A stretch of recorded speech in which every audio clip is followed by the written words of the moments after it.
Selamat pagi Bapak Ibu, kita jumpa lagi dalam sapaan firman Tuhan. Bapak Ibu, pagi ini saya ingin kita belajar tentang integritas. Hari Jumat yang lalu di dalam PA wilayah kita juga sudah belajar tentang integritas.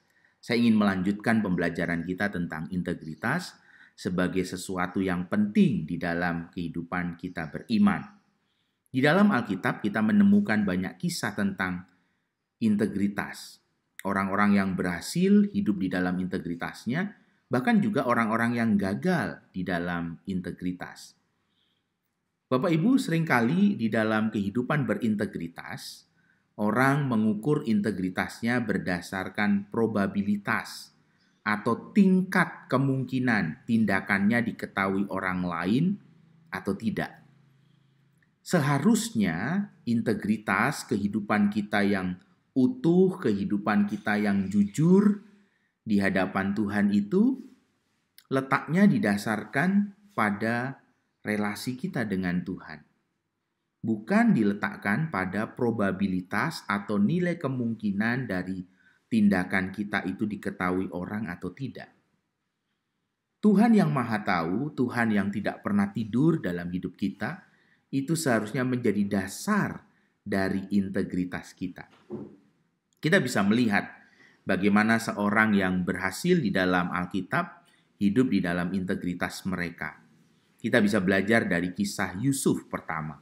Seorang yang berhasil di dalam integritasnya, di dalam ketaatannya kepada Allah.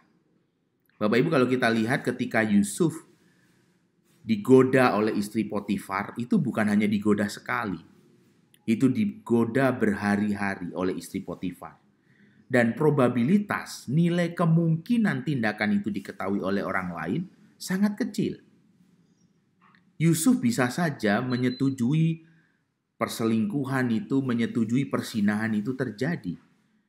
Dengan probabilitas tindakannya diketahui orang lain itu sangat kecil. Tetapi apa yang dilakukan oleh Yusuf?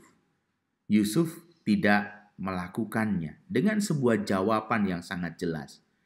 Dikatakan di dalam kisah kitab Kejadian itu, dikatakan oleh Yusuf ketika istri Potifar terus membawa Yusuf untuk jatuh di dalam persinahan, Yusuf mengatakan, bagaimana mungkin aku melakukan kejahatan yang besar ini dan berbuat dosa terhadap Allah.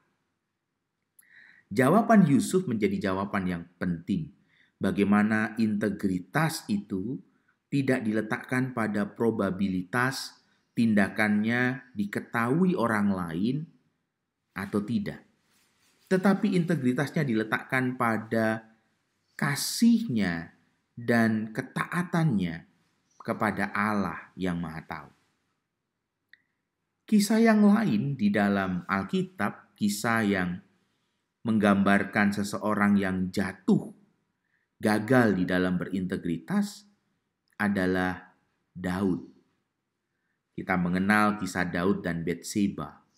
Daud adalah seorang raja, dia punya kekuasaan, dia punya cara secara politik untuk menyembunyikan semua persinahannya dengan rapi. Bahkan dia bisa melakukan segala sesuatu sebagai seorang raja. Tetapi apa yang terjadi dengan Daud? Karena dosa persinahannya dengan Batseba.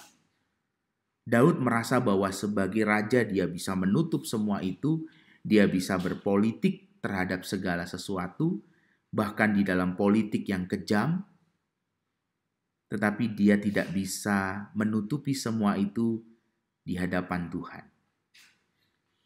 Sebagai seorang raja, Daud mungkin merasa aman, tetapi tidak pernah dia aman di hadapan Tuhan. Ketika Daud membungkus semua persinahan itu dengan sangat rapi, Tuhan tetap membongkar apa yang menjadi dosa Daud di dalam persinahannya dengan Batseba. Daud merasa aman, tetapi bagi Tuhan tidak ada yang bisa aman ketika kita tinggal di dalam dosa, ketika kita tidak hidup di dalam integritas. Tuhan mengutus Nathan, seorang yang biasa saja, seorang yang diutus menjadi orang untuk mengatakan apa yang menjadi isi hati Tuhan.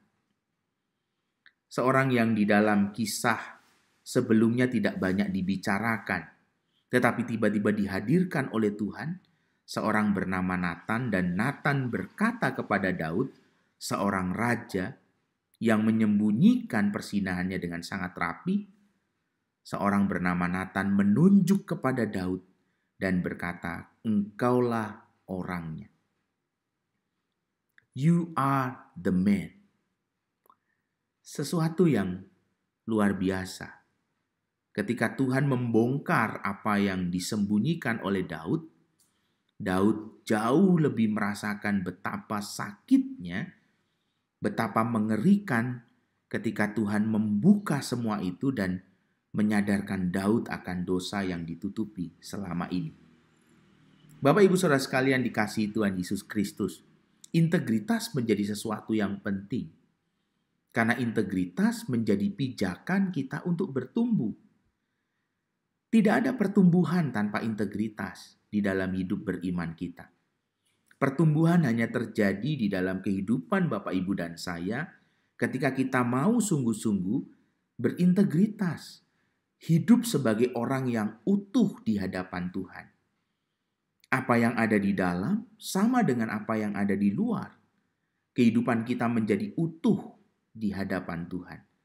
Di sanalah kita akan bertumbuh di dalam Tuhan. Saya ingin mengajak Bapak Ibu melihat apa yang ditulis kitab Amsal pasal 10 ayat 9. Dan itulah yang menjadi ayat perenungan kita di dalam hari ini ketika kita bicara tentang integritas.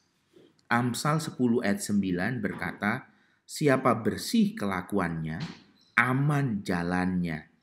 Tetapi siapa yang berliku-liku jalannya, akan diketahui. Amsal 10 ayat 9 di dalam terjemahan bahasa Inggris, kata bersih kelakuannya itu diterjemahkan dengan kata integrity. Orang yang bersih kelakuannya itu diterjemahkan dengan kata integritas di dalam bahasa Inggris. Orang yang berintegritas, amanlah jalannya. Itulah yang dikatakan di dalam Amsal pasal 10 ayat 9. Perjalanan seorang yang berintegritas itu aman. Dan perjalanan yang aman di dalam integritas itu akan membawa hidup kita bertumbuh di dalam Tuhan. Mari kita hidup di dalam integritas. Di hadapan Tuhan yang Maha Tahu. Supaya kita terus bertumbuh. Mari kita bereskan hidup kita ketika kita hidup tidak dengan integritas. Supaya kita boleh ditumbuhkan oleh Tuhan yang mengasihi kita.